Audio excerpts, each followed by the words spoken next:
Hey, team players, welcome back. Today is going to be an absolutely amazing episode. Of course, we're doing another live draft. Today it's going to be on Underdog with that half-point PPR. But with the combine just done, we're going to be talking about that. We're going to be talking about the big takes that Bob has about Deebo now being in DC. And we also have a very special announcement and request from all of you team players throughout this episode. So we're going to hit this off and let's see it happen.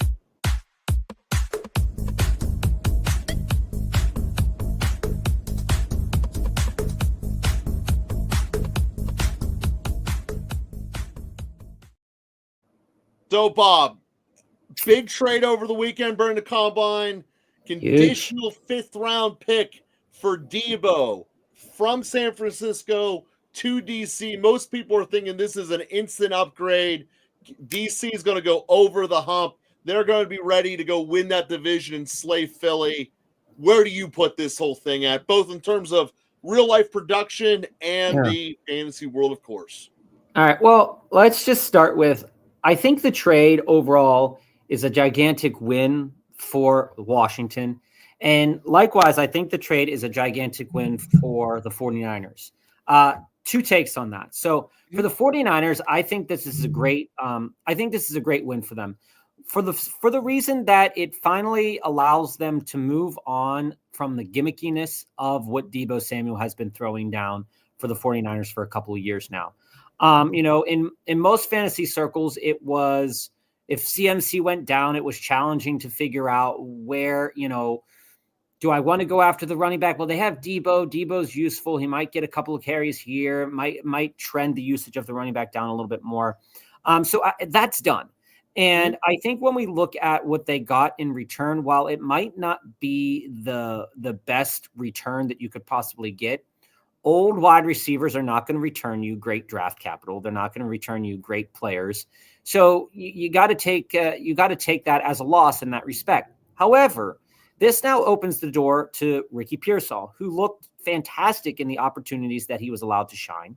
This also begins to make me question if, in fact, San Francisco is ready to also move on from Brandon Ayuk to allow Juwan Jennings to develop. Well, the cap hit they just took on trading Deebo was $30 million. If they trade Ayuk, it is untenable. They're not able to do it. What I'm saying is the door is open to potentially begin a rebuild of this wide receiver core, which they've already began by getting rid of Deebo. And I think that that's a great starting point for the 49ers, and why I think this trade is a win for the 49ers, in the respect that moving on from Deebo allows them to really transform and figure out how else they would like to develop in this West Coast offense and how these players can develop in their own right. This team needs to get younger. It's older. It needs to get younger. And I think that when it does that it will see a little bit of growing pains, as we saw this past year with the Niners. But I think overall they're moving in a direction that is a little bit more sustainable for them and for their future. The reason why I think this is also a win for the 49ers is that one of the things, or for the Commanders, one of the things that Washington did need on offense was another playmaker. You look at the wide receiver room that they had with Dyami Brown. They were trying to figure out things with Noah Brown, with Zacchaeus and things like that. And while I do like Dyami and I do like Terry McLaurin, I think that there is a little bit of an upgrade here when we look at Deebo and the things that he could provide for this team. No doubt. There's no comparison of Dyami or McCaffrey to Deebo. I mean, it just doesn't. I mean, he gives a part of this offense that it didn't have last year. And for that respect, I think that overall, this is going to be a beneficial piece for the Commanders' offense. But as we saw last year, it wasn't really the Commanders' offense that was an issue. It was the defense. And I don't really think that going after Deebo is going to provide them with many more wins than they had this last year. So I think while it will help them be successful this year, I don't think it is going to provide them with anything more than they had last year. And from a fantasy perspective, I actually think that the arrival of Deebo actually hurts every single fantasy asset on the Washington Commanders, which is going to be that's the equation people aren't going to be saying. You just talk all that stuff about how Deebo's better than everyone else there. How could he possibly hurt the overall picture? I need you to explain that. So when we look at the overall picture from a fantasy perspective of who you want to own from the Commanders, it's in this order. You want to own Terry McLaurin, you want to own Jane Daniels, and that was about it. People are up in the air about is JD's draft capital too high? And with the arrival of Deebo, yeah, it's now too high. You look at what Deebo does and what could be provided for this team, and you think to yourself, okay, if I'm developing my sophomore quarterback, there's going to be more tape on him. There's going to be more offenses more defenses knowing what he's capable of. And while I love Jane Daniels, I do think the arrival of Deebo is going to hurt his rushing market, where you would have Jane Daniels running the ball maybe outside of Brian Robinson or Austin Eckler was. Now you have that same framework to say, okay, well, Deebo's here. I don't necessarily have to risk my young quarterback when I can risk a 30-year-old veteran wide receiver to do the exact same or very similar things in the running game. So automatically for me, that puts Jane Daniels now either behind or at very minimum at the same level of Jalen Hurts. I'm no longer thinking about him right after Lamar Jackson comes off the board. And I say to myself this thing, okay, well, how can this change? What can happen in terms of the offense? Well, we look at how those touches were distributed last year near the red zone, and you had some touches for Jane Daniels, you had touches for Terry McLaurin, you had touches for Zach Ertz, you had touches for Brian Robinson Jr. Now you're adding in Deebo, and you're potentially losing Zach Ertz, and it basically takes Sinnott right off the board for anything that I would want to take in the back end. I no longer want to take Sinnott. I no longer am thinking about the capacity of Brian Robinson Jr. because we know what Deebo can do when Deebo is fully healthy. I'm not saying he is going to be fully healthy, but we know what he's capable of. And if he is capable of getting 6 touchdowns, potentially through the air, and maybe 2 or 3 on the ground, that makes that asset that Jane Daniels could have provided in the rushing game immediately go down. But it also, and you might say, well, why don't you just draft Deebo Samuel? Because there is too much question marks with Deebo. Too much of a gimmick player. His health. So while I think it will be a benefit and they will use him as they need to use him, I just don't think that there is any value in any of the Commanders unless they fall probably by at least a round. So if looking at Terry McLaurin should probably now fall, mid-third. So maybe even lower than that. I was thinking 4th or 5th. Maybe if he falls enough and you can end up pairing him with Jane Daniels, then it's not that bad because you weren't able to do that before. You weren't. But I think it's just I don't think that the arrival of Deebo from a fantasy perspective helps Jane Daniels as much as it does in a real world perspective. In a real world perspective, I think that the offense is going to be just fine. It was fine this year. It wasn't terrible this year. But as we go down the pipeline in the upcoming year, if those touchdowns were to go to Jane Daniels, if he was going to decide to rush it, they might decide that, hey, we don't want to do that anymore because you were already hurt. And we don't want to get you more hurt. And then from a wide receiver perspective, Terry McLaurin's no longer going to get 13 touchdowns. That's probably going to come back down to about 9. So that takes, and even 1,000 yards is still within the realm of possibility and probably is for Terry McLaurin. That no longer is 2nd round, 3rd round guy that I necessarily want. Diami scoots back down the board. Sinnott's off the board. And I just think that it's not an overall win from a fantasy perspective. And Deebo's value will probably climb up too high for him to be worth anything as a gimmick player. So there's a lot of pieces that fell. And I think that the pieces that actually win this from a fantasy perspective are from the San Francisco side. This opens up so much space for the San Francisco players and George Kittle as well. George Kittle's goes up for me.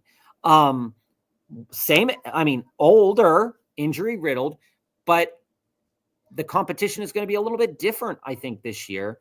So Pearsall, Jennings, Kittle all climb up.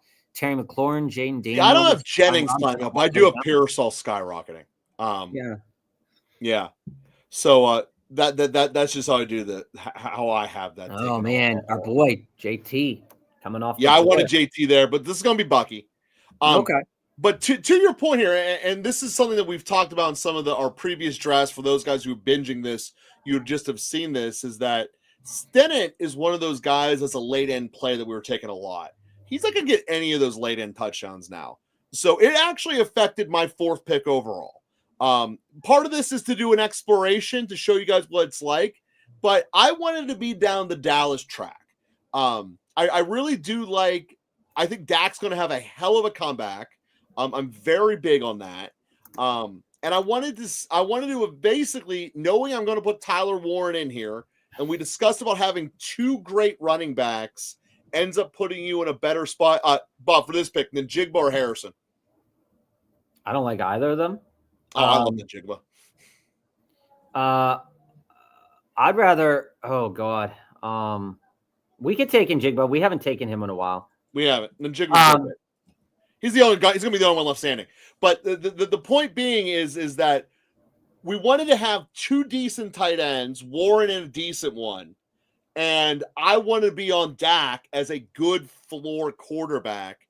And by taking CD instead of J-Jeff, going to some of our previous conversations, I feel that stability.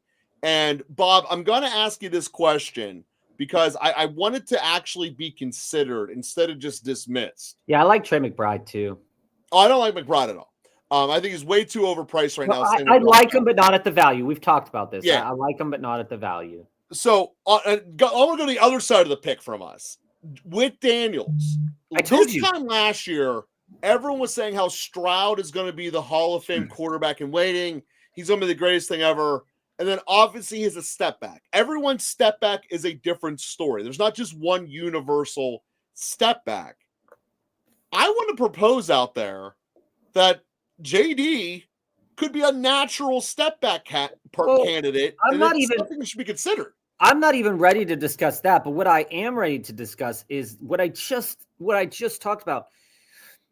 This person at the 3rd position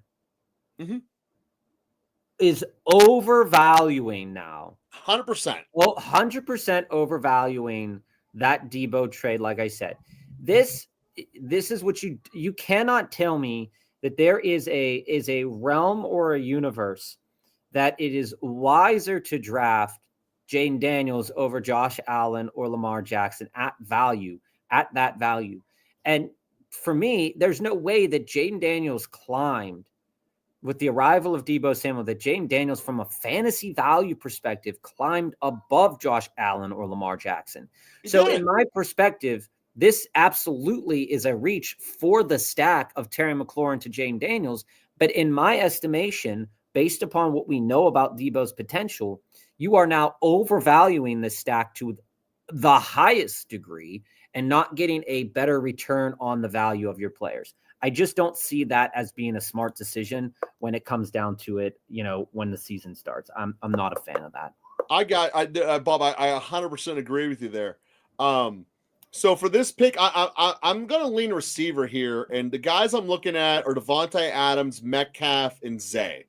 Well, I don't want Metcalf. I'll tell you that when it comes to owning both Seattle wide because they're too hard to stack. I still don't think Metcalf's going to end up there. But where are we leaning? Again, I like Adams. I think Adams will be on a team. I like I like Adams too. We're both there. That's going to the pick.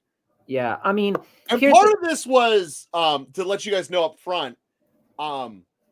I know I've been saying this for a couple of weeks now.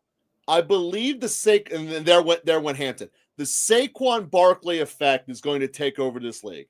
People are going to want breakaway speed out of their running backs. And you just saw it. I wanted to see if I get Hampton coming back to me there. Quite frankly, I'm not sure I love that risk, but I do like a receiver room now. And if I get Travion Henderson on this next pick, which I certainly will, it's so far ahead of his ADP. The boards are changing. I mean, they are changing. It is very clear that it's almost like we got to throw out the old ADP.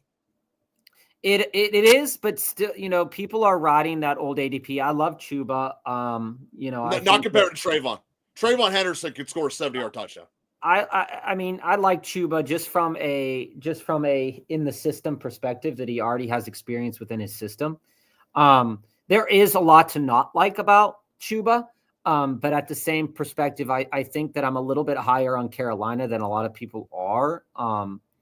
Actually, a player that, when you said Jackson Smith, I am more likely, Joe, at this point in time in the offseason to want to draft DJ Moore over JSN. I can't buy into that. The reason it's I'm 100% a quarterback thing for me. The reason I'm buying into this is that comparatively, both of these teams have similar-ish struggles.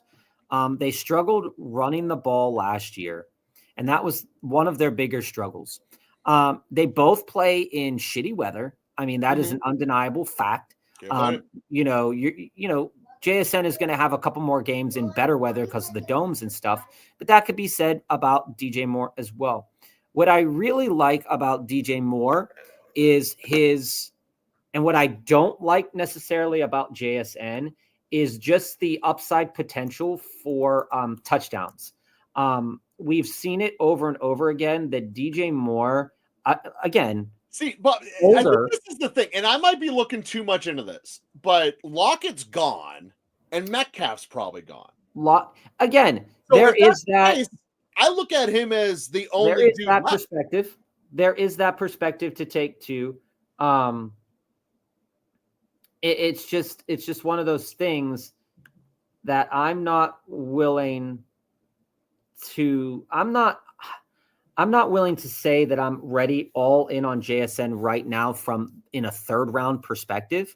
But I am very comfortable owning JSN. But again, I think that at this moment in time, if I'm taking one of those wide receivers from that round, I would rather have DJ Moore or Mike Evans over JSN. Again, I'll give you that. I think that JSN is going to be super productive this year, but you have to also see it from this perspective too. He had 100 catches last year, 100 catches for 1,000 yards and 6 touchdowns. Then you scroll over and you take a look at DJ Moore from the same capacity. He had 98 receptions, 966 yards, and 6 touchdowns. But people are figuring out these speed receivers are better than not, and for Judkins to jump over Caleb Johnson is outstanding to me. I'm not sure that will happen in real life, but it's certainly where I'm at there. See, there goes Jennings. I told you Jennings' climb is you're going to see if we want Pearsall will be the next pick. Yeah, if we want Pearsall, not this one, but the following one in the next 2 rounds. Yeah, Pearsall. If we want Caleb Johnson isn't as fast as I'd like, but he's still going to go early first or early second round, and people are going to give him the ball. I mean, I will say most likely the best pick in this 5th round is probably going to end up being George Kittle or Olave. I don't know, dude. If Henderson goes in the 1st round, he will tear it up because he's going to go to a playoff team. Early on who? Early on Johnson? There goes Pearsall. Yeah, I mean, like the whole dynamic. People I'm trying to wait for post draft just are not chilling for me. Definitely changing. This is the Wild West. This might as well be just day one all over again. All right, I'm willing to do this. I think I'm taking Ayuk. Yeah. I'm willing to throw some things out here for you, Joe. One of the things that I noticed the board is still giving. He just went, didn't he? Damn. He was it. Sam Laporta was the guy I was looking at there. Laporta sank. Yeah, All right, I was thinking here. I like that value a lot. Man, I don't really like anybody in this area. I think it's Mbuka. Yeah, I'm willing to take a chance on a rookie here. I also, like I said, you look at this and you say Shakir is an option, but again, we've talked so many times about Shakir's potential value drop, especially in non full PPR leagues, and it's just going to be one of those things that you really have to make a dedication to Buffalo if you're going to take Shakir or any of those pieces. I'm just out on everybody but Cook and Allen and Coleman. I think Coleman could have a nice rebound coming up. Looking at the next pick coming up, Joe, I think it would probably be your boy. Probably. I'm going to say this. He only measured at the combine. So there's a very good chance that he's not going to be as valued in this round. What I'd like to do here, Joe, is not take Warren in this one because I want to see where he falls. I want to see where the chips lie. Well, I'm going to take him. I'm going to take him at 100. I'll see if he goes before 100. Yeah, I just want to see what he does, how he's valued right now with him not working out. And I also want to see where the rookie quarterbacks, how guys like Dart might climb above Shadur with the workouts that happened. I'm just very curious about where those chips will lie. I'm also not really big right now on taking Najee after seeing a couple of these rookies come out. Yeah, really. I'm not really up to speed on Najee right now. JK's out for me. Travis Etienne is maneuvering his way out. So is Tank Bigsby.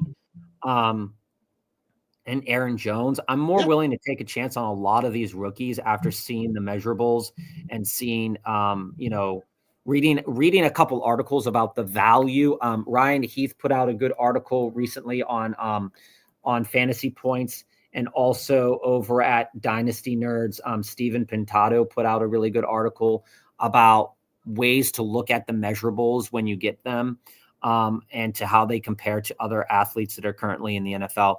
I think that you're going to see. In this best ball format right now, a lot of these rooks are going to start to climb even higher. Like we saw Amarion Hampton over there in the 4th round, immediately being the next running back after James Cook, is definitely one of the more interesting picks, I think, outside of Jane Daniels climbing, which I don't see super value in that.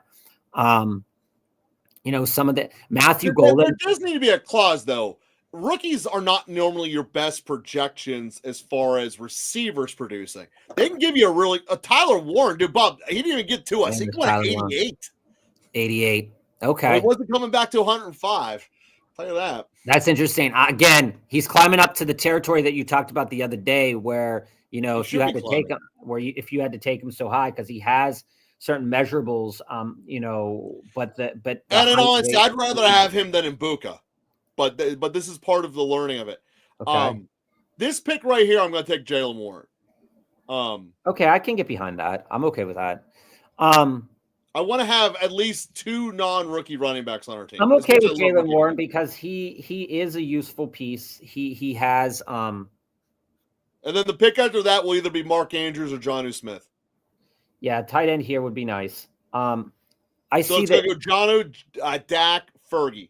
Is how I'm envisioning these next 3 picks in a perfect world. Well, there goes Mark Andrews. Yeah, so this will be Jonnu. Okay. I'm all up for Jonnu, then Dak, then Jake Ferguson. Hopefully we can nail those through. Again, with the Wild West of ADPs, who knows if it will be, but they're slotted here. Well, Dak, as we look at the lay of the land from a quarterback perspective, there you go, Goff, Burrow, Daniels, Hurts. I think we're safe holding out on Dak for a little bit. I think we are too. Back in the 10th is first off, we look at quarterbacks. Assuming their order hasn't radically changed. Jonnu also opens up a ton the door. of people before Dak. And this is normally when that run starts. Jonnu also opens up the door to Tua. So that's one of the reasons why I liked Jonnu from a counting perspective here when we look at where our stacks could potentially be built. And let's take a quick pause here since we got a long break and let everyone know about the introduction that we want to let people know about that's coming. And then we'll hit up all family stuff here on the other side. But team players, check this out and let us know what you think. Hey, team players, let me announce an amazing thing that's going to be coming down the pike here. A fantasy football cruise. You're going to get all the big stuff. The +1, the balcony room, the all-you-can-eat, premium deluxe package for beverage, great destinations we're going to, and for the days at sea, a breakdown of every single NFL team with 2 big money buy-in drafts. What we're asking from you is 2 things.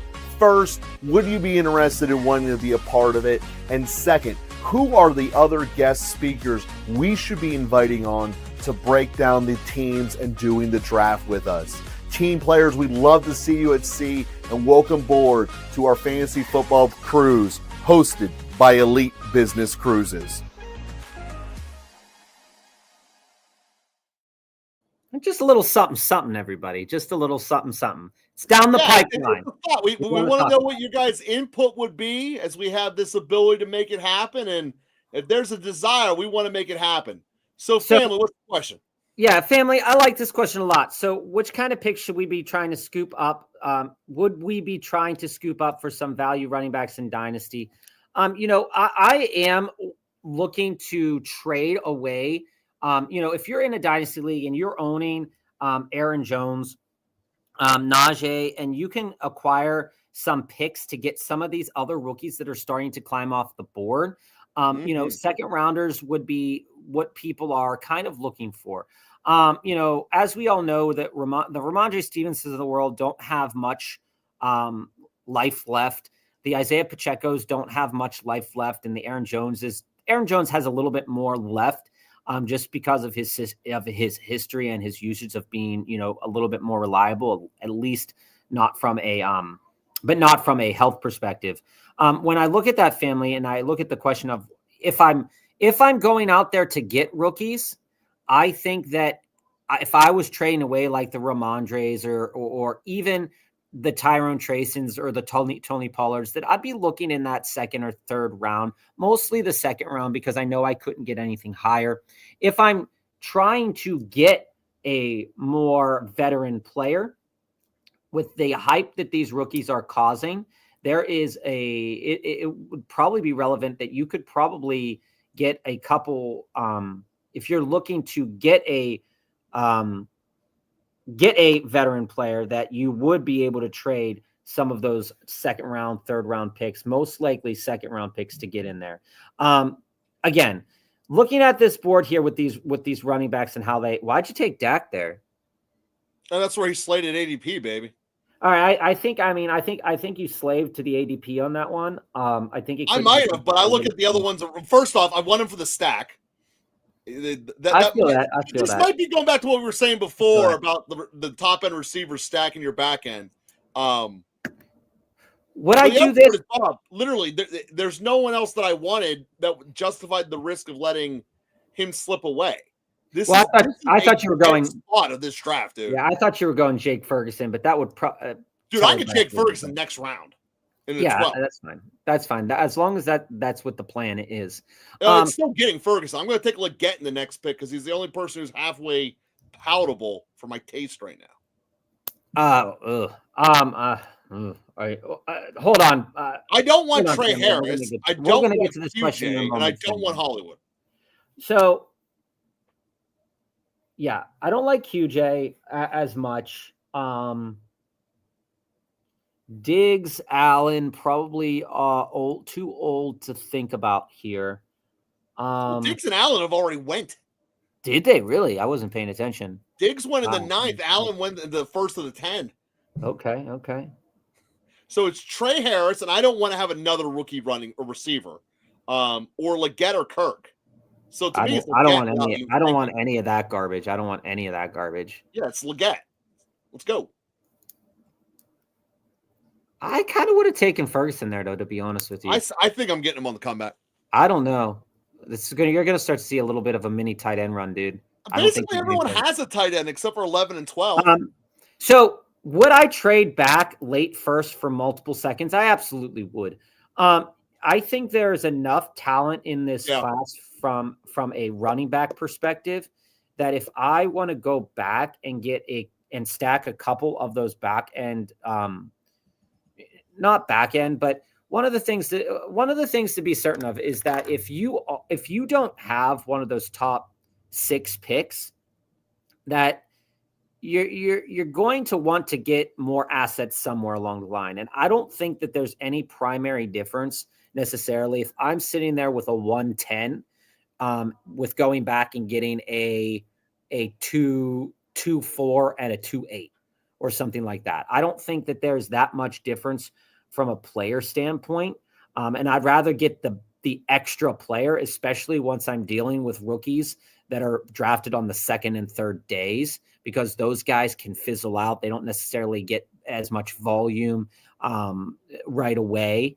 And so if I'm not definitely getting a first round caliber rookie with one of my first round dynasty picks, then I don't really want that pick. And I don't know if you would disagree with that, Joe, but as we read articles, as we do our research, and I don't know if your late first round picks is Henderson, I want to make that pick. Yeah, but I'm saying assuming that because all these running backs are going to start to climb well above that because they tested well. You might need to have top 6. I might go the other way. I understand there's value in volume, but if I can get into the top 6 and know I'm walking away with one of the guaranteed studs, either the 2 Ohio State guys, obviously Boise, or Tech, if I know I can come away with one of those 4, because God knows Ward for some reason will still go high in fantasy ones, which is beyond me, or dynasty ones, I would want to be in that top 6, because if I can get Henderson, that's a win. It will be a win in real life. Obviously, Omar and Hampton will be as well. So, like I said, I want one of those peak ones, which is why I keep drafting them in these. Well, Joe, okay, because I think by the time we get to the real draft, Omar and Hampton will be a 3rd round pick. Okay, I just want to break this down. Okay, so just going on to Fantasy Pros for a list of potential rankings for rookies. Okay, right now at 110. This is what Fantasy Pros has the rankings. So you can assume that there are going to be people out there that are going to follow this. So I'm just going to read this off. This pick will be Jake Ferguson. Hopefully. Yeah.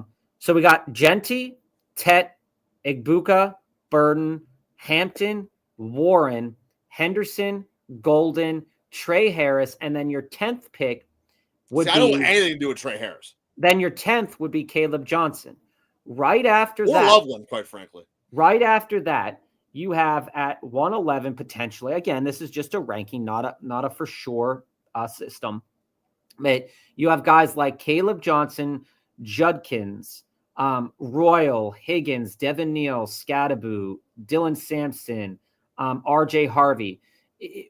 Would you go back to 205 and 206 to take a chance on 2 of those guys, or are you for sure saying to yourself, I want Caleb Johnson and or Quinton Judkins if they were available to me at 110? I mean, that's the question. The question is, would you want 2 assets or 1? I want the premium 1, because if you get Warren, you win tight end forever. Well, that's what he said. I can make an argument that it should go Genty Warren in your dynasty drafts. We all know you've made that argument before. So you don't need necessarily. But that's my point. Is I'd rather get a cream of the crop. They're in my dynasty lineup. They start literally every week for now and forever. And I don't know you're getting that with 2 second rounders. Okay. Especially with how good your team is, family. And that's absolutely fair. I mean, this again, this is coming from Roto Baller here. You're looking at potentially a 205. You're looking at potentially Travis Hunter, and then another quarterback, or Devin Neal or Ollie Gordon. So again, this would be like saying, do I want Judkins or Henderson, or do I want Ollie Gordon and Travis Hunter? So I think that kind of is the perspective that you have to put in place for yourself, in that what are those two assets that you're going to be thinking about? Because there are going to be risers and fallers in terms of where the draft capital is spent. Like, for example, if somehow, some world, Caleb Johnson is drafted ahead of Henderson or ahead of Judkins, I'm just saying, if somehow that happens and a team does tend to fall in love with people, from that perspective, if they invest a higher draft capital in them, maybe it does make sense to do something like that. So in my mind, if you're looking for a preemptive move here, I don't think that there's anything wrong necessarily with going out and trying to get a little bit more assets. But to the same degree that Joe said, this is kind of like when you go for trades and you're looking at 2-for-1s, volume versus quality. If you feel like your draft, your league mates are bad at drafting rookies and you can get them back in the second round with 2 picks, and but no one's missing Warren. No, I'm not saying Warren, but Warren, again, you would have to think, okay, is Warren going to be there? If your league mates don't value tight end and Warren's going to be there at 10, then I'd stick pat at 10. But if not, then I'd be willing to roll the dice on, a potential of maybe, and this all depends too on how some of these players work out on their pro days, right? I mean, if these players work out well on their pro days, if Warren has a terrible pro day, maybe he falls a little bit more, and that 110 is nice to have. He's not falling. But again, you might not get there. Joe, 2 is still on the board. No, he's not. He's not. Okay. Round 10. Okay. Last pick in the 10th round. Did not see that. Last pick in the 10th round. Okay, so right after Dak, not bad. So Dak, Justin Fields, I'm feeling that a little bit there. I did think Geno was going to fall to us, though. So I'm really glad I took Fields, because if Geno went, Fields definitely wouldn't have been there. Truth. Did my boy Tootin just go? Whoa, Bob, he is flying. I got him in the 20th round 2 weeks ago, and he just went 14th here. Flying. I mean, he worked out well, dude. He worked out really well. Phenomenally well. He is the pinnacle of speed guys going ahead. This is one of the things I was talking about. The speed guys have a chance. Dude, I might throw Shook on this team. We talked about that weeks ago. We talked about how that trend it's trending.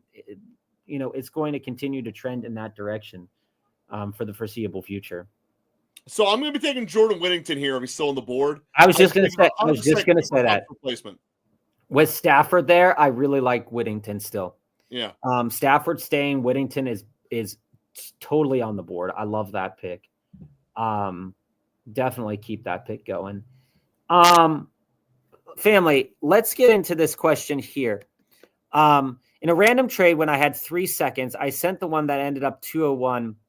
He started tanking a week after I dealt the pick. Yeah, I mean, 201 would have been nice to have, because that could have landed you a decent value, and it would have made it easier to stomach trading a 110 for a 205 to, like, if I had the 110 and trade him for 205, 206, and I had a 201, 205, 206, I think that would be huge. That would be absolutely huge.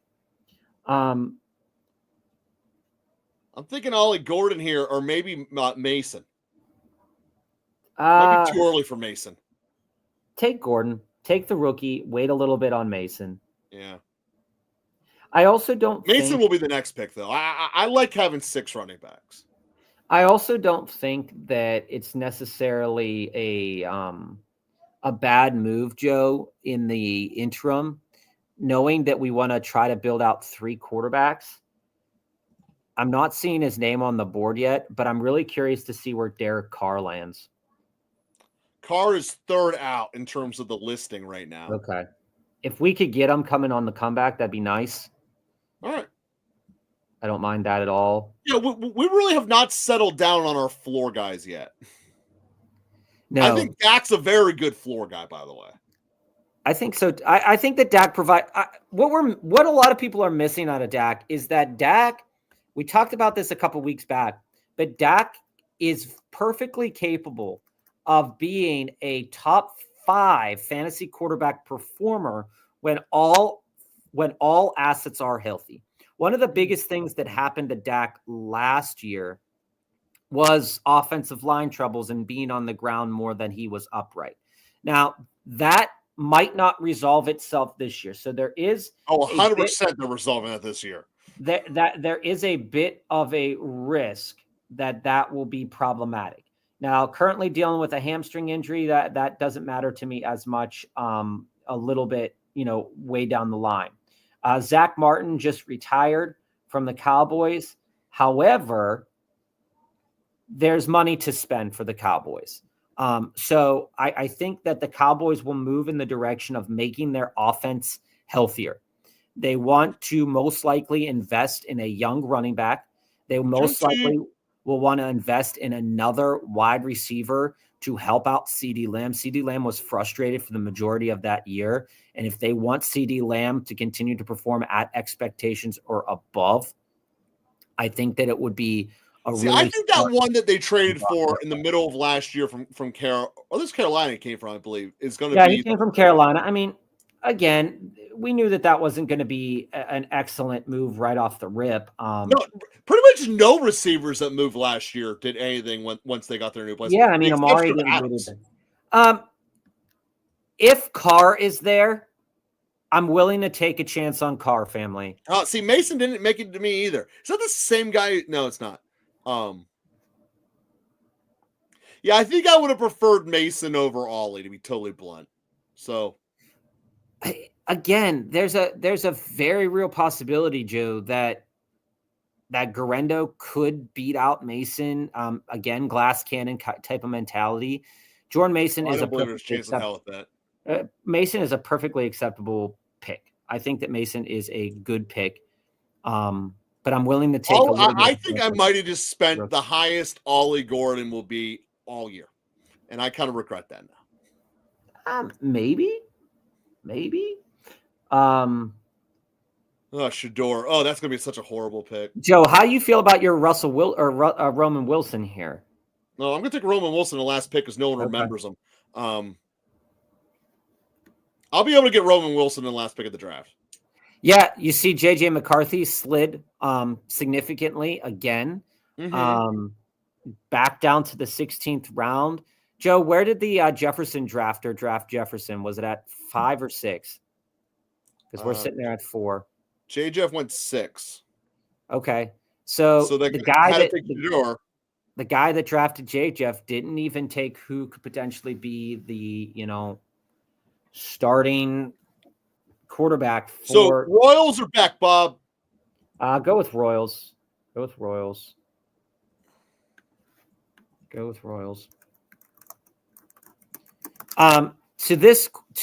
Tolbert will be the next pick because he's the one I was just thinking. To this comment here, I do think that Tua over Stroud is crazy. Not too crazy, but I do think that when all things are considered the same, if you're working with Tua or Stroud, if I'm taking Tua or Stroud, I have to have either Nico or Hill, because by themselves, Stroud and Tua are or Jonnu, right? They're not as valuable on their own as a singular asset. They're not quarterbacks that are consistently throwing for 4 touchdowns a game. They're not consistently throwing for over 300 yards a game. And while they're definitely capable of putting up good numbers, it's not going to be in the market that if you want them, they are 2 quarterbacks that definitely do need a stack in order for you to benefit from what they do well. What they do well is passing.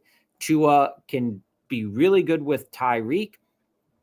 And CJ Stroud will be really good with Nico.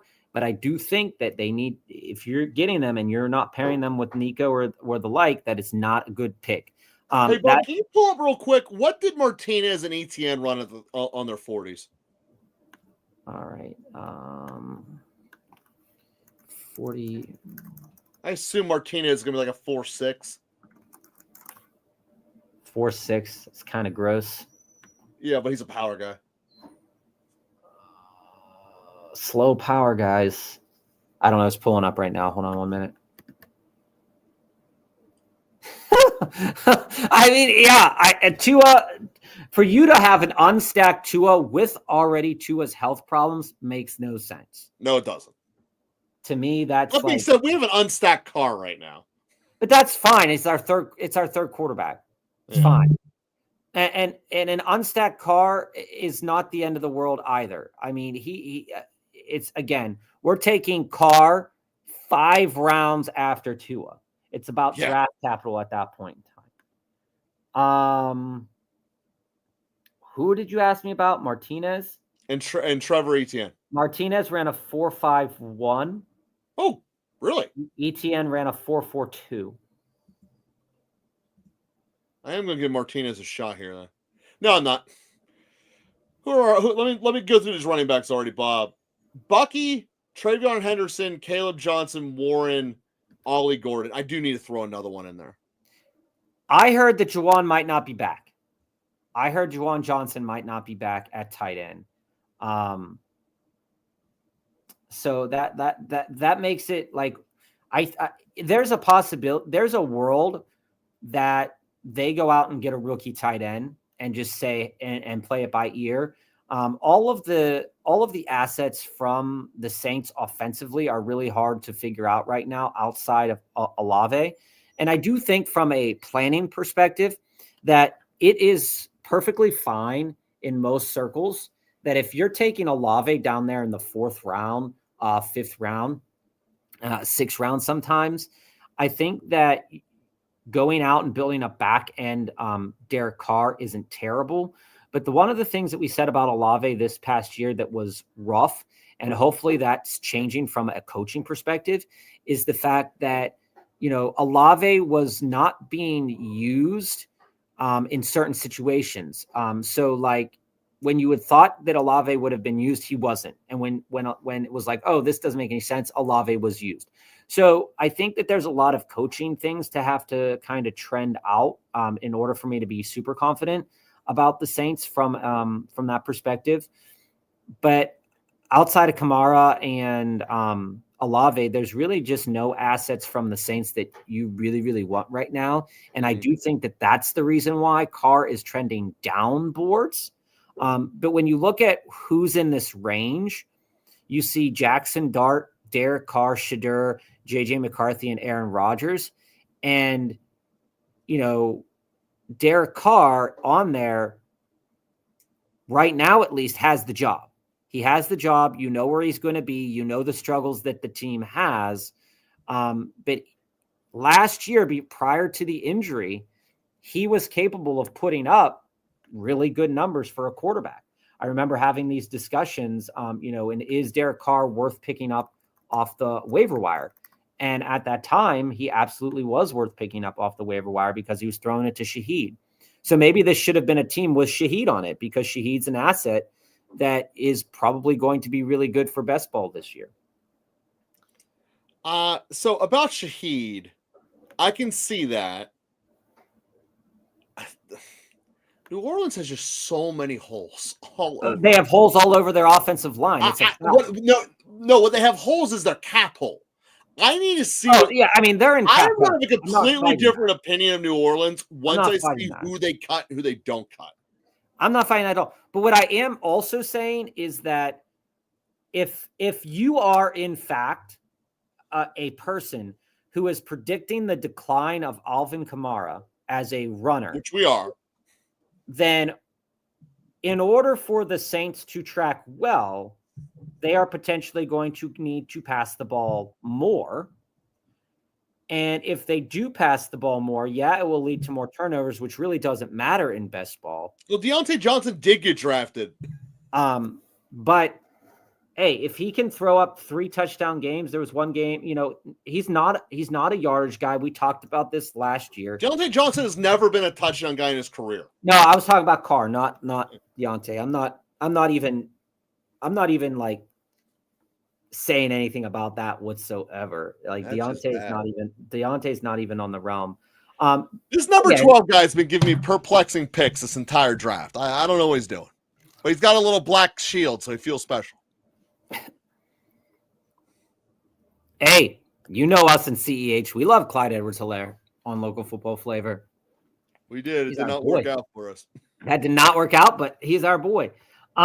Yeah. So all I'm saying really about the Derek Carr pick is that out of all of the quarterbacks that are available to you in the 16th round or later, you could absolutely lose out. But again, it's not no skin off the game if I'm trying to choose between Nick Chubb, Giddens, Wan'Dale Robinson, Gesicki, Sanders, and Booty.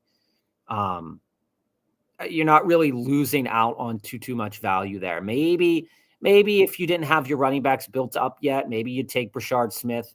Maybe you take a chance a little bit earlier on Savion Williams, maybe.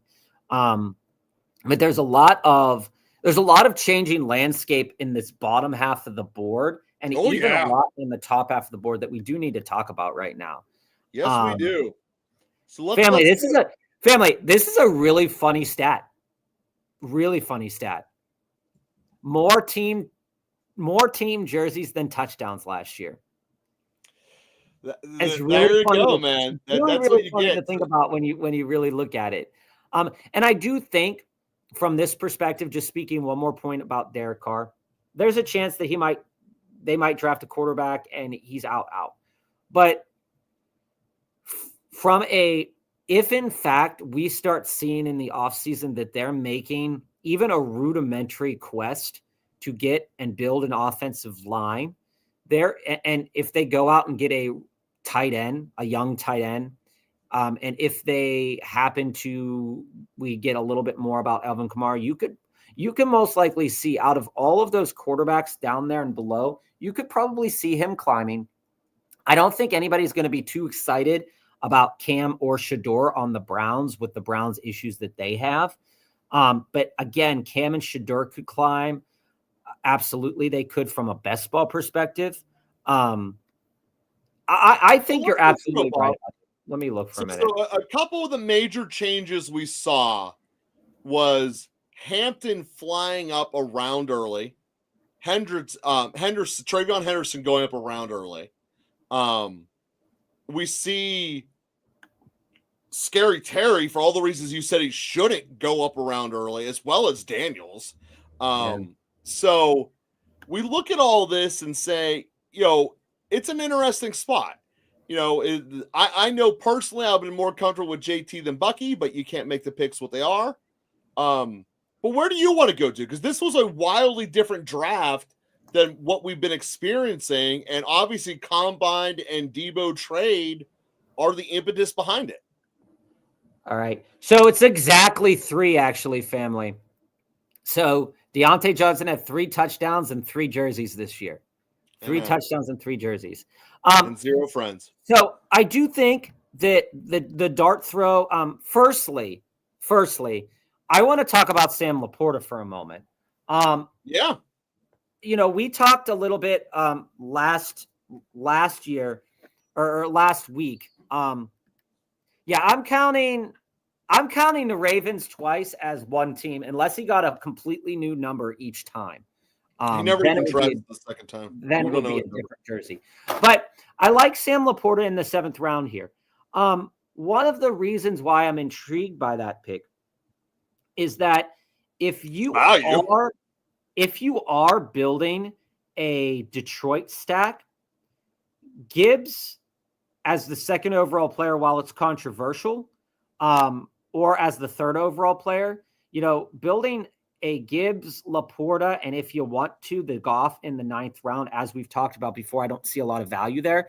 But looking at where Sam Laporta can be successful at in a Ben Johnson-less system, there is going to probably be a time and a place for the value of Laporta, and I think 7th round is not bad.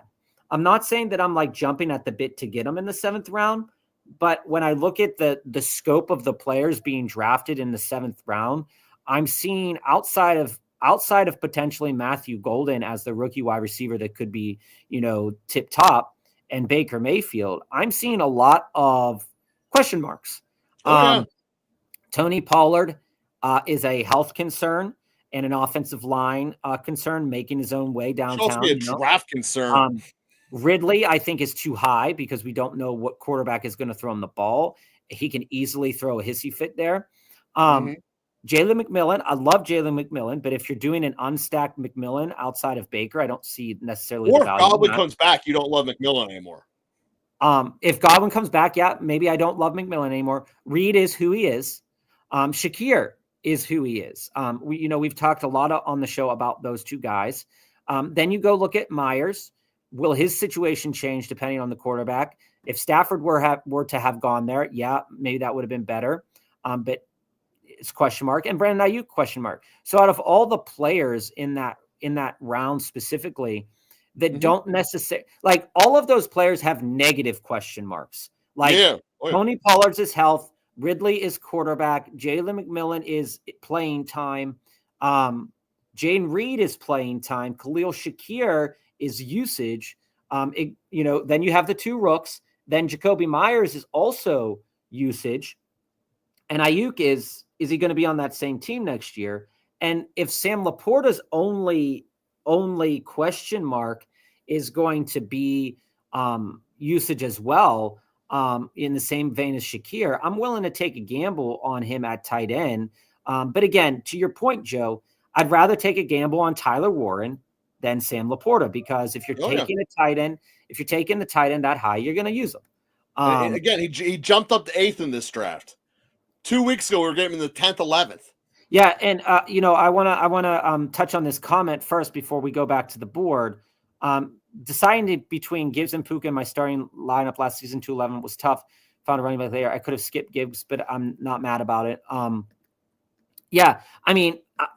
Superflex is a different animal. T-Law in a Superflex at the 302 last year was not the world ender. That wasn't the world ender at that time, but as the season progressed, it was definitely a world ender. Well, not a blessing. One of the other things we touched on at the beginning of the episode was the arrival of these San Francisco wide receivers to the draft board. You saw Parasol fly up. You saw both. You saw both Jennings and Pearsall fly up the board. See, I think Jennings is a mistake for flying up. He's not Deebo's replacement. Pearsall. Last week, all three of those wide receivers, Jennings, Pearsall, and Ayuk, were being bunched together in the same round, back to back to back. Now they're a little bit more. Round was also the 8th round. Let's clarify that. And now they're a little bit more spread out, and they're higher now. And so you're going with the trade that happened with Deebo, and we touched on this at the beginning of the episode. So if you missed it, you can tune into the beginning of the episode to hear our feelings about the trade of Deebo. I'm still in on Ricky Pearsall in the 6th, but I also would prefer Godwin over Pearsall. But when it comes down to it, if I'm looking at these guys here and I have Pearsall, and then the next options are Ayuk, Myers, Igbuka, Shakir, Reed, Golden, McMillan, Ridley, I'm definitely going out of my way to take Ricky Pearsall if I'm at that back end, and those are the wide receivers that are left to me afterwards, because I'm not super, outside of Matthew Golden and Igbuka as rookies, I'm not super confident in any one of those players that is still playing in the league at a wide receiver position. And then you come down and you look at Cooper Kupp, Josh Downs, Mooney, all huge question marks as well.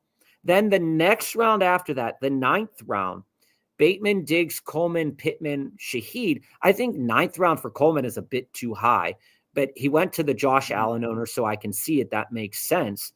But if you look at it, out of all those wide receivers from Chris Godwin all the way down, I think the last one that I'm like, I want to have before Bateman, so this is before Bateman, that I want to have would be Ricky Pearsall.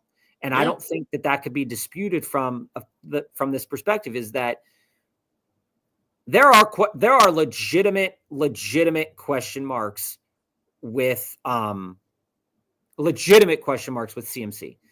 There should be. And so Brock Purdy is now, you just paid what is it, like a boatload of money to Brock Purdy. You need to get him and keep him upright. That offensive line isn't getting any younger. You need to go out there and invest in the offensive line. If you're investing in pass blocking players and putting a premium on keeping Brock Purdy up, then I think that this benefits both Juwan Jennings, and having Brock Purdy up longer will allow for more downfield throws. It's just my opinion. But also Pearsall working that intermediate where Deebo was working that, along with George Kittle. It's not that bad to be invested in a Brock Purdy, George Kittle, Pearsall kind of stack if you want to invest right now. Because as you can see, Purdy going off in the 9th round isn't crazy from where we were at. So he didn't rise a lot, but those wide receivers really rose a lot. And I think that Deebo in the 6th round is ludicrous. It is. It's not good. I think that trade did, for me, did nothing to really put his value up there significantly. And right here, this is a fact. Joe told you guys 2 weeks ago, 3 weeks ago, that if Tyler Warren's value went all the way up into the 4th round, that he would be more than happy to take Tyler Warren. And we have just seen today that the value of Tyler Warren is reaching past the extent potentially here of Sam Laporta. That, he's still in that. He's still, 10 picks after Laporta. He is usually the next tight end off the board if Joe's drafting. But usually, he normally goes after Hawk and Andrews. He usually comes after Hawk goes, and then I slate him as my next guy. But you look at and you say to yourself, as a drafter right now, if you're drafting tight ends, Hawkinson has a legitimate question mark. Who's his quarterback? Andrews, legitimate question mark. How much more will he play? Tyler Warren's question mark is which team will he go to? But the fact of this matter remains is that if in fact you want Tyler Warren is going to be drafted to a team that sees the value in utilizing a tight end through the air. You're not drafting a tight end that high as to just have him strictly blocking. We saw that with Brock Bowers. We saw that with guys like Trey McBride. You're going to involve. McBride did nothing his rookie year. And again, this is also a testament to Warren.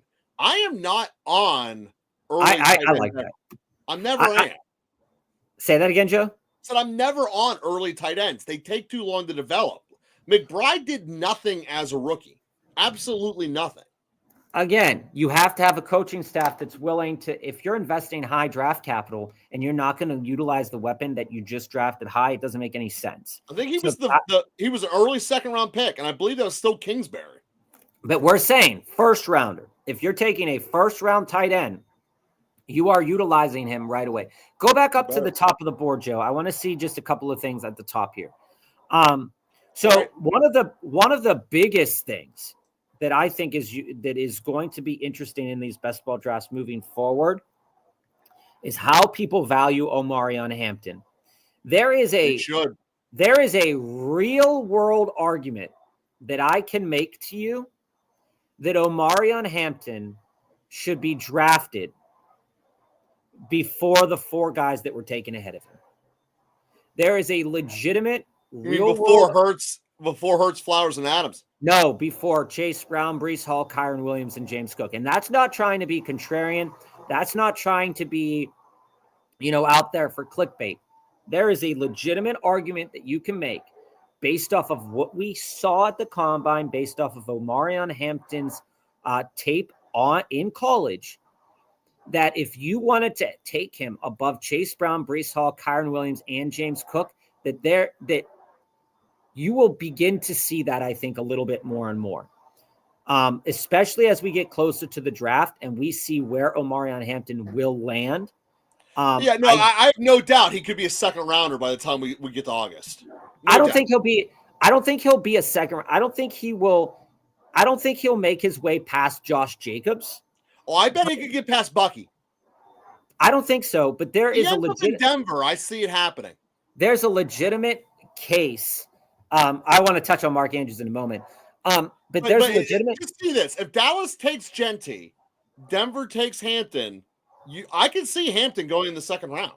I can't see him going in the second round, but I could see him going early third round, right around the point of Josh Jacobs. The reason I say that is that we're going to get clear indications as the draft happens. So it's not going to be helpful for these, but it's going to be helpful for Best Ball Mania. There's going to be clear indications about where the Bengals want to go in terms of the run game. And so somewhere different. Chase Brown is one of the biggest disasters. Again, he's a landmine and a half. If that's the case, Chase Brown is going to fall. Again, you're also going to start getting the Pacheco. You're also going to get, once we know who the quarterback is for the Jets, Breece Hall is going to be a piece that is going to fluctuate as well. He could go as early as before Jacobs because he does have that talent to be there. But there are going to be people out there that are going to say, well, he has a bit too many question marks that a guy like Omarion Hampton doesn't have. Yeah, they started splitting carries with him last year, and you never could trust the Jets to do anything smart. And the reason why I say James Cook is that James Cook was on an unprecedented touchdown pace this year. And he also had, growing from the coaching staff, the OC loves Cook, but his usage is something to be concerned about, especially when you have a Josh Allen-led offense. And if you're going to invest first-round draft capital in the real NFL draft, not from a fantasy perspective, in Omarion Hampton, there is a realistic chance that you are putting him at significant volume ahead of Chase Brown, ahead of Breece Hall, and ahead of James Cook, and rivaling Kyron.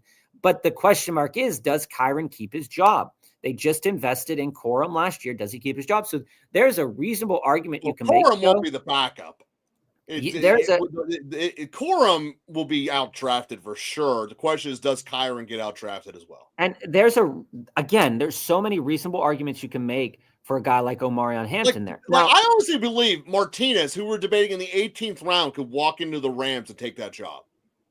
He's exactly what they want. He's a power guy with reasonable speed. Now, let's talk about Team 12 for a minute before we talk anything about Team 12 is a disaster. Here's a couple of things. Team 12 drafted McCaffrey properly. Yes. No, I disagree with that. Here's what I'm saying. Be drafted. No. He drafted him properly from the perspective that you're surrounding him with two other running backs that have potential. That's just admitting he won't play and it was a bad pick. Yes. This is the one reason why I'm anti-drafting McCaffrey, because you have to load up on your mistake early. And if I'm investing 3 of the first 4 rounds in running back, I can't or I shouldn't go after a quarterback in round 4. He did. So it's not the fact that the McCaffrey pick is bad necessarily per se, but the follow-up to that is worse because, to your point, family, that needs to be Rashee Rice instead of Lamar.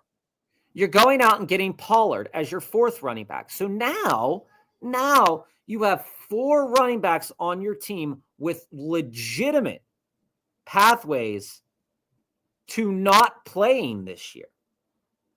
Same with Keenan Allen and Cooper Kupp. No, then you follow it up with Swift and Bigsby, who are legitimate candidates to not see the field if things work out. Bigsby less so than Swift.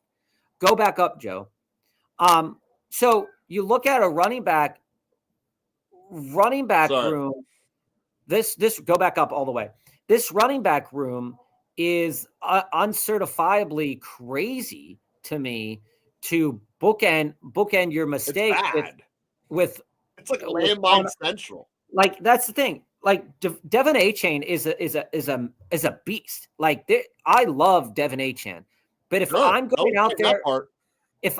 out there and getting Devin Achane at 112, then I'm following that up with either a reliable player like Derrick Henry, or I'm shooting for the moon with Ashton Genty, or I'm taking a chance at a wide receiver in that market. Then it should have been A-Chain and Genty. Then you don't have any of these problems. This right here, you got to go out, like Joe said, go out and get Rashee Rice, go out and get Addison, or whoever was available to him there. He had. You want to take Lamar, fine, but you're exactly right. It's got to be every pick after that has to be a receiver or a tight end, and you can't take Cooper Kupp and Keenan Allen. Keenan Allen might not even play. Bateman could easily get drafted out or signed out. Precisely. Isaiah Bond, it's way too late to be playing the rookie game at that point. And then your tight end is Schultz and Taysom Hill. And from this perspective too, I want to say this about the quarterbacks, because we've been talking a lot about quarterbacks. And if you're just tuning in for the first time, one of the metrics that we look for in a quarterback is their possibilities or capabilities of putting up 25 plus points. It has been, it's certifiable that you go back and you look at the fantasy stats, you look at the lay of the land, and in order to be a top 5 quarterback on any given week, your goal is to be around 28 fantasy points. So I'm bumping it down to 25. It gives you a little bit more of a wiggle room.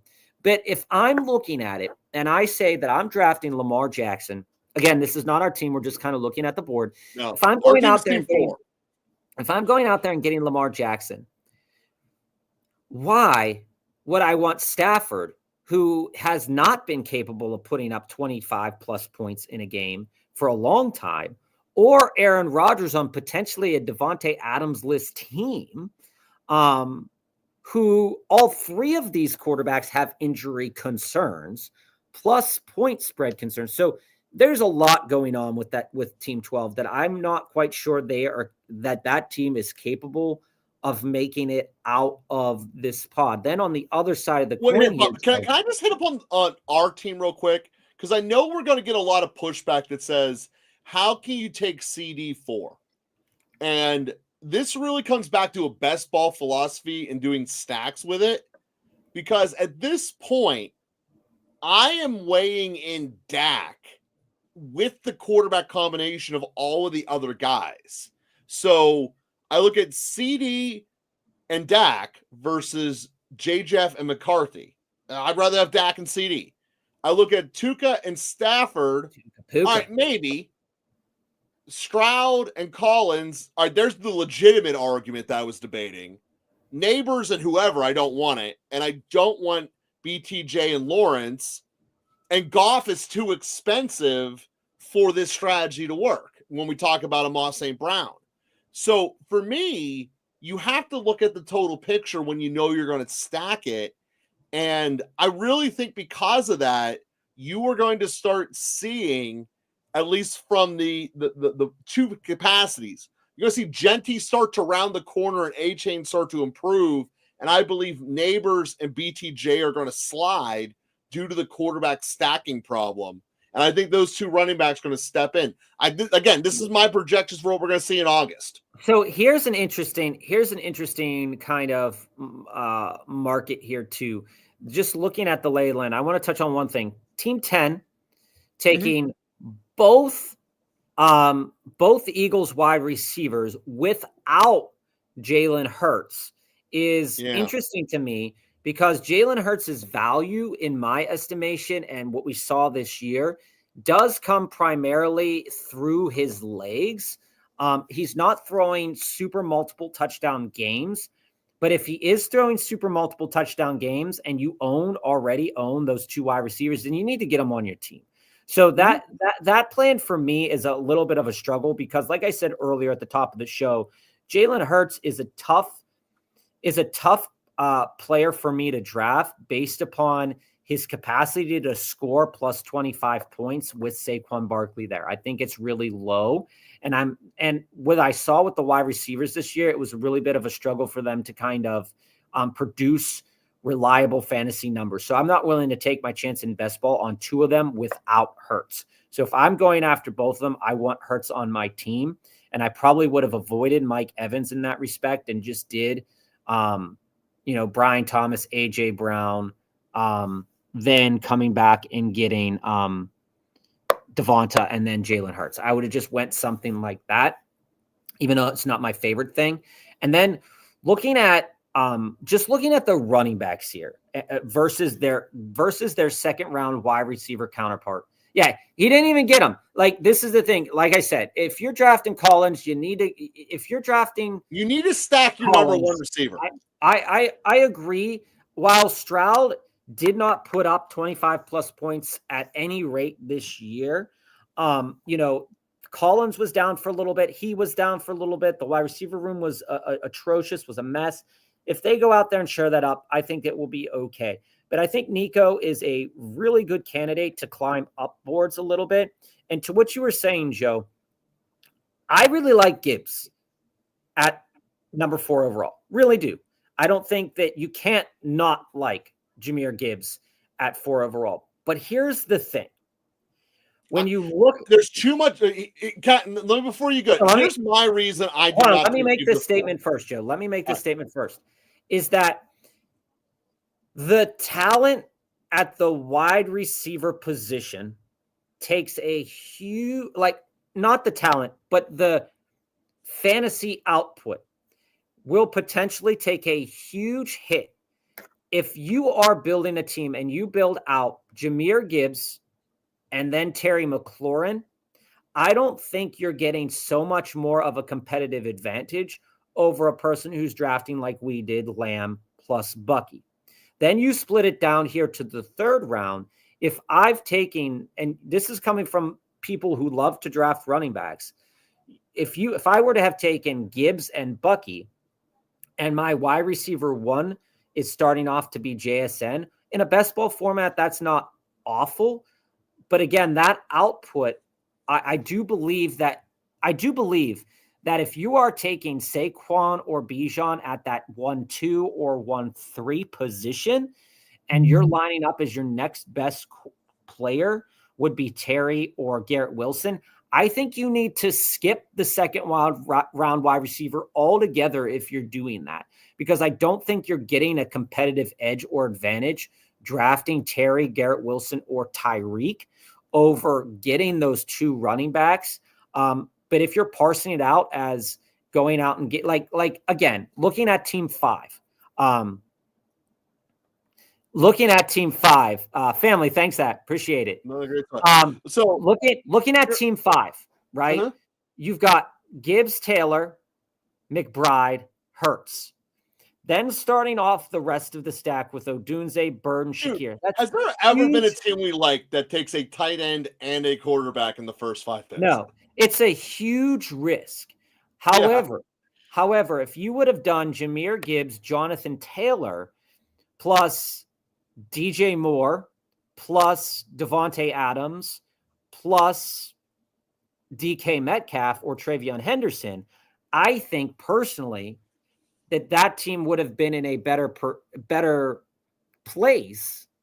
It's just that the going running back round 1 with all of these wide receivers coming off the board so quickly. See, to me, it's not about the receivers. To me, it's about in this moment in time, I'm able to get, now granted, I didn't get Hampton this time, but I will next. I'm able to get Hampton and Henderson in the 4th and 5th rounds, and I know they're going in the 2nd and 3rd in August.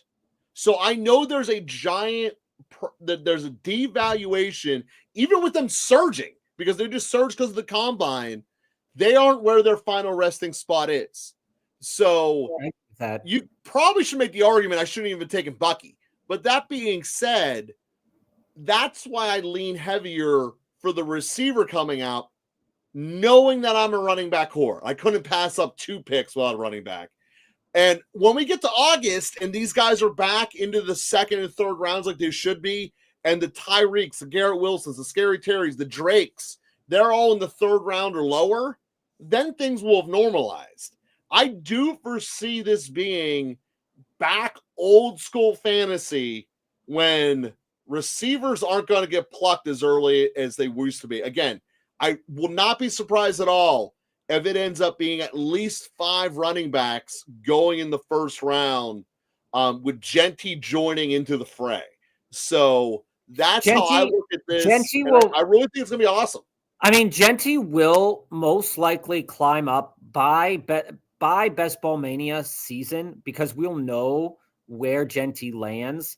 There is a reasonable argument that you can make that the player that falls out of the first round entirely is Brian Thomas Jr. Now, this is nothing to say against Brian Thomas Jr., but there are a lot of people out there that his best performances came with Mac Jones. And so if Trevor Lawrence is there, there's going to be a lot of people that question whether Brian Thomas Jr. can replicate his performances from this past season. So you could potentially see teams getting Genty in the first round instead of the second. Genty will still be at the back half of the first round, beginning of the second round, come Best Ball Mania season. But he is going to be valued higher than Christian McCaffrey. Christian McCaffrey will most likely fall. Looking at that back, and here's the thing. To be honest with you, Joe, the where I want to be at, if I'm drafting right now in this format of Best Ball, Which again is half PPR. Yeah, I will most likely prefer drafting between 7 and 10. Outside of your everyday, like outside of wanting number one, because there is an inherent value to Jamar. But there's also the fact that if you're taking Jamar, you have to take Burrow, which is not something we necessarily like to do all the time. Yeah, and my personal spots too, because I'm on Bijan. Bijan as well. But again, I mean that in every draft we do, the 2-hole will become my favorite. But I'm saying this is what I'm saying. If I am drafting at 7, and I can have a choice of CD, Puka, or Nico, I love that. Coming down into the second, and I have a potential choice of JT, Derrick Henry, Genty. I'm all for that. Then in the third round, I have some decisions to make. But looking at the player pool that is available there, like your Mike Evans, your DJ Moore, your Xavier Worthies, your Allens. I also wouldn't be surprised if Henry gets into the first two, man. I like that set of. Now it gets kind of sticky down in the 6th, 7th round there. But I think it's more of the reason that you don't necessarily have to go out to Josh Allen, Jalen Hurts, Lamar, Jane Daniels. I think you are going to see some normalization, Joe. I mean, people are really riding the rookie wave right now. Oh yeah, more so than anywhere else right now. They're riding the rookie wave. There are going to be risers and fallers. I mean, go down the board a little bit, Joe, and go to your boy Tootin. We were drafting last week. That one hurt, man. Last week, Joe's boy Tootin, really late, 19th, 14-5 today, 18th, 19th, 20th round, and because of the way that he worked out real well, Tootin's up there now, up into the 14th, and he could potentially rise even further. So he will. I expect him to be an 8th round pick by the time August happens. So you're going to see you're going to see a lot of changes, but we have a message for you after we send you off. So please stick tight.